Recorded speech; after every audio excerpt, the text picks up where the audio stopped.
It may not be home, but here at the Onjupınar camp, 16,000 refugees are coping the best they can. It feels like a proper community, but many, like Fuad Mullah, are still struggling. Fuad fled the Syrian province of Latakia nearly 5 years ago with his wife and 4 children, and he's been living in camps ever since. My supermarket payment card is not enough to provide enough food for my family. I need to spend my own savings. Onjupınar may be one of the better camps, but it still needs more resources.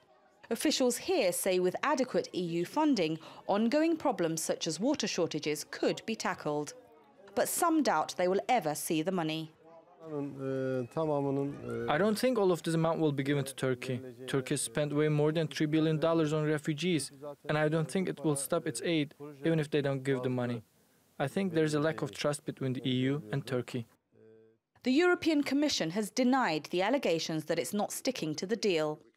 It says it's allocated more than $1.5 billion to various refugee projects in Turkey, and that more than $750 million has already been spent. From our side, we are absolutely committed to continuing making this agreement work.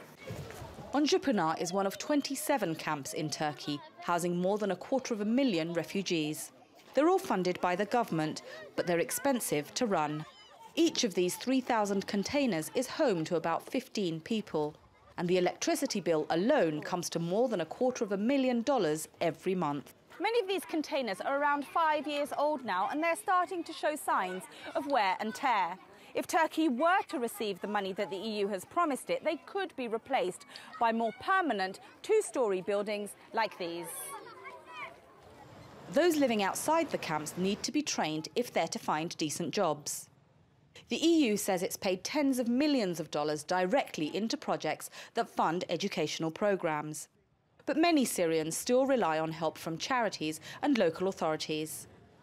Many aid workers here say they're hoping the latest talks in Brussels will encourage the international community to fulfil its promises, more than a year after they were made. Shamim Chowdhury, TRT World, Kilis, on the Turkey-Syria border.